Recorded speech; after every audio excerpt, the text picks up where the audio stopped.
Thom Hartmann here on the news. You need to know this. It was a bizarre day in the UK yesterday. Media mogul Rupert Murdoch and his son James Murdoch appeared before the UK Parliament to answer questions about what they knew about the phone hacking scandal that's sweeping Britain. Murdoch was asked if he was informed on the hacking scandal when it became known within his own company, News Corp, to which Murdoch responded no. He was then asked if he's called for a complete investigation in all News Corp media holdings to make sure similar illegal hacking isn't widespread throughout the company. Murdoch again answered no. And when asked if he felt responsible for the scandal as CEO, Murdoch said no. So as the CEO of News Corp, it appears that Murdoch was largely out of the loop and didn't care to root out the problem moving forward. About the only difference between Rupert Murdoch and Silvio Berlusconi, two men who built media empires so powerful that politicians had to come kiss their feet in order to get elected, is that Murdoch isn't interested in running for political office. How long will it be before Americans realize that the control of the British political system Murdoch seized is very similar to the power he has in America with his ownership of the Wall Street Journal and New York Post, Fox News, and TV stations all around the country?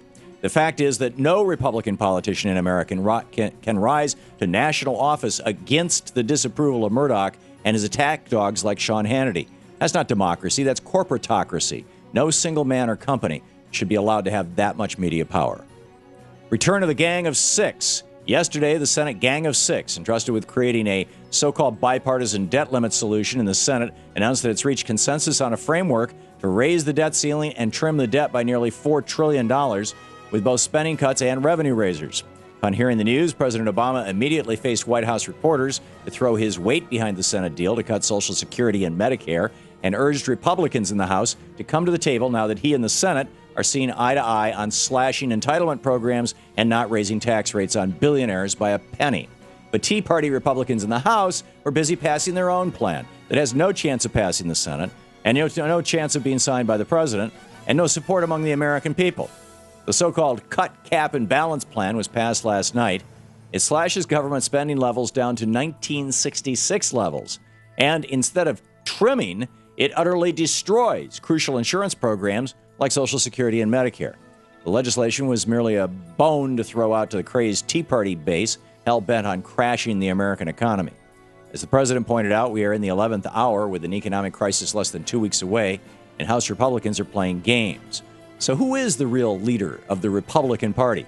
John Boehner, who wants to make a deal? Michelle Bachmann, who wants to crash the economy? Or President Obama, who wants to cut Social Security and Medicare and won't raise taxes on rich people or corporations?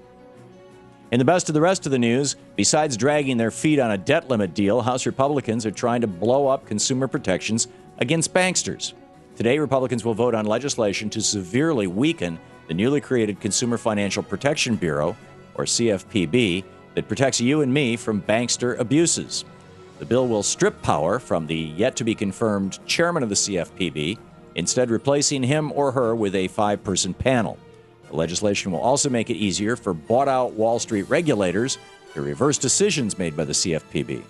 Republicans are setting the stage for another Wall Street crime of the century. Lather, rinse, and repeat.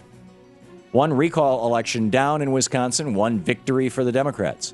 Green Bay State Senator Dave Hansen successfully beat back a recall effort from Republicans, hammering his challenger last night in a landslide electoral victory.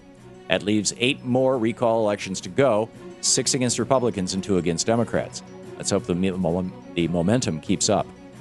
There's news coming out of the hacker world. The Department of Justice arrested 16 people around the country yesterday in connection with the online hacking group Anonymous. The people are being charged for their role in the takedown of the PayPal website back in December of last year. Meanwhile, another prominent hacking group known as Lulz Security is bragging it has obtained a trove of internal emails from Rupert Murdoch's News Corp. According to the group's Twitter account, it plans to release those emails today. The cat and mouse game of hacking is heating up around the world. The White House threw its weight behind repealing a same-sex marriage ban yesterday. Although President Obama has noted that he personally feels marriage is between a man and a woman, he is fighting to make sure the federal government isn't standing in the way of same-sex marriage. And that means repealing the Defense of Marriage Act, or DOMA, a federal law that outlaws same-sex marriage around the country. Senator Dianne Feinstein introduced legislation to repeal DOMA and extend more than 1,000 protections and marriage benefits to same-sex couples. Or Speaker of the House John Boehner is using taxpayer money to pay off high-priced lawyers to keep defending DOMA, make sure civil rights aren't granted to gays in America. Throughout modern history, the Republican approach to civil rights has always been the same. Civil rights? We don't need those thinking civil rights. House Majority Leader Eric Cantor needs to make new dinner plans. With lawmakers stuck in Washington, D.C., trying to come up with a debt limit deal that Eric Cantor has sabotaged, Cantor was forced to miss a dinner and fundraiser last Friday with the banksters. Cantor was supposed to be in the Hamptons last week to dine with Goldman Sachs CEO Lloyd Blankfein, but he had to cancel those plans because of ongoing debt limit negotiations. Unclear when the two will meet back up again so that Cantor can get the bankster agenda from Blankfein and bring it back to propose on Capitol Hill. And that's the way it is today, Wednesday, July 20th, 2011. I'm Thom Hartmann on the news.